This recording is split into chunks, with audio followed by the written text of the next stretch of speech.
fast to dreams. For if dreams die, life is a broken-winged bird that cannot fly.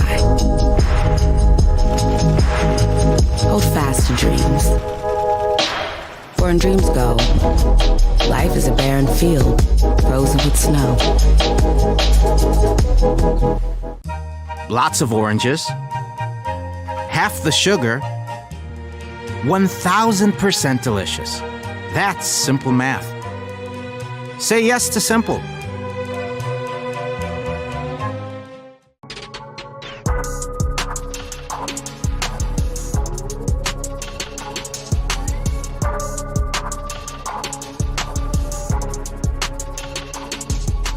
We talked to Congressman Troy Carter. He, of course, is a member of Congress, the only African-American in the Louisiana delegation. We dropped by this massive party that is held every single year at Generation Hall. He, of course, in the past, Congressman Cedric Richmond had a party. I ran into some friends. That's my girl, Christine Granville, out of Atlanta. And so so many people we saw last night at the party, had a fantastic time. Y'all know I had to go ahead and get it in on the stage. We were dancing, having a good time. But we did, it's called a party with a purpose. And so we did talk a little purpose with a man, Congressman Troy Carter. And so we talked about politics. We talked about economics. We talked about the importance of this festival. We also had a little conversation about the power of black love. Here is my conversation with the Congressman. I understand. Always good to be with you. Indeed. Well, I see you folks getting here early this year. Oh, yeah.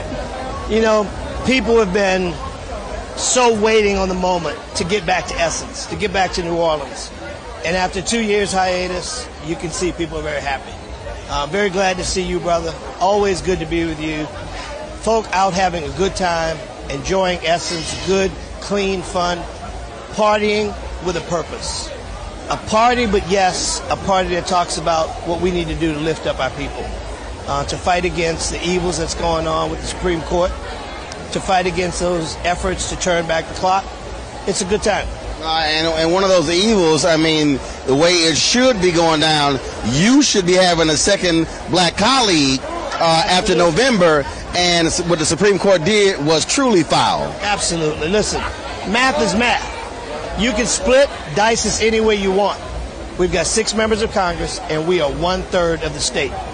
Should be 2 members. There should be 2 black members. 2 black members in the United States Congress from Louisiana. Mm-hmm. And unfortunately, this Supreme Court has dealt us yet another dirty hand, and we're going to continue to fight. And what I tell people all the time is, don't let this lull you to sleep. Let this energize you to come out, to vote, to push. The more they try to move the ball, the more they try to take away our rights, the more we have to fight. The more we have to get to the ballot box, because elections have consequences, and we're seeing them manifest themselves right now. But one of the things that I was just the other day, Gary Chambers I think it was doing a radio interview, and he said that New Orleans, Monroe, and I think one other city, literally the black turnout was from 20 to 36%. And what I've been saying is, in these places where our folks are, we've got to get that number to 50, 55, 60. We do that, we can run elections. And so what is it going to take to get, again, that black number above 50%? Let me tell you, I think the Supreme Court action on stripping the rights of women, their reproductive freedoms, and the right to choose is going to backfire, and it's going to mobilize people to come out and vote like never before. When you hear Senator Cornyn from Texas who says we should revisit Brown v. Board of Education, we should revisit Plessy versus Ferguson, the separate but equal doctrine, man, if that doesn't get your attention, nothing does. We need to energize and come out, and I believe come November, you're going to see a turnout like we've never seen before. We have to stay angry. We have to stay hungry. We have to stay laser focused on making sure we did what Georgia did. Right. We picked up 2 Senate seats that we weren't supposed to get. Now we've got to go after those who don't understand the basic decency of serving people. Get them up or get them out. I'm glad you mentioned Georgia because I've seen some numbers that estimate that there are 300,000 unregistered but eligible African Americans in Louisiana. And so is there a movement here to create a new Louisiana project like Georgia did to go after those folks, to touch them where people have been, frankly, not talking to them, ignoring them, to activate that base? That's what changed Georgia. And let me tell you, we don't need to recreate the wheel. I was with Nikema Williams today, who's my dear friend and colleague in Congress, and who is chairman of the Democratic Party. And I talked to our Democratic Party leaders and said, listen, let's borrow a page from their playbook. We don't have to recreate the wheel. We've just got to take the method that they use. And they got to cut the check. Energize our people, raise the money, and the party has to weigh in. Louisiana is not a lost cause. We used to be blue, and we can be blue again. But it's going to take the kind of effort that we saw happen in Georgia. I'm totally confident in our Democratic Party here in Louisiana to energize and get people going. But we got to do it together. Now, that's blue. Let's talk black. And so one of the things that what I have been saying is that when you look at this festival, it speaks to black collective in terms of economics. And what I am constantly saying is we should be looking at this period, this post-George Floyd period, as a third Reconstruction. If we're not having a money conversation, we're not having a real conversation. That's right. I had a conversation today with Secretary Buttigieg of Transportation. And I said, listen, we got $1.2 trillion, the largest infrastructure package since the creation of the interstate system. Now, how do we take that and utilize and make sure that we have African Americans that are part of the mainstream and making some money, being a part of design, road build, the whole 9 yards? We're getting there, and we got to keep pushing, because the last thing we can afford to have happen is we have the largest infrastructure bill passed and black folk not have an opportunity to partake. We've missed the boat if that happens. We're not going to let that happen. And that's the thing with us getting 1.67% of all federal contracts. And my deal is, look, we moved that to 3 to 5 to 10. All of a sudden, you go now from $9 billion annually to $56 billion annually.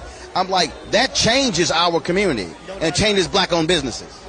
That is the kind of life-changing opportunities this infrastructure bill, Build Back Better, and all of the other efforts that the Biden administration is pushing and this Democratic caucus is pushing. Because it's not about a stimulus that's a one-time pop. It's about the life-changing opportunities through education, economic development opportunities. That's what changes things. So I'm going to ask this question here that speaks to this festival. In your own words, explain what black love feels like when folks are here, whether it's a party, whether at the festival, in this city, in the restaurants, and just what does that feel like, black love? It's an unconditional, unexplainable, from the heart, deep, the essence of love.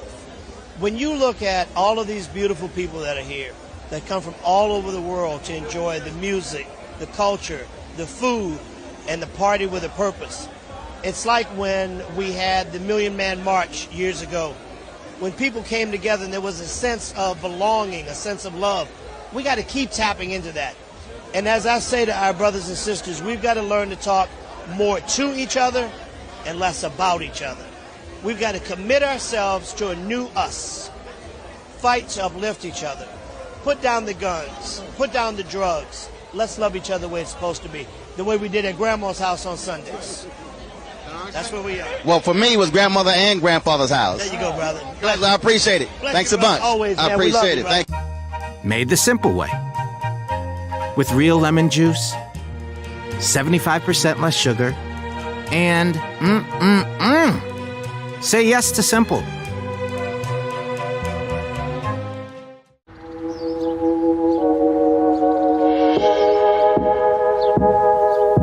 Hold fast to dreams. For if dreams die, life is a broken-winged bird that cannot fly. Hold fast to dreams. For when dreams go, life is a barren field, frozen with snow. Lots of oranges, half the sugar, 1000% delicious. That's simple math. Say yes to simple.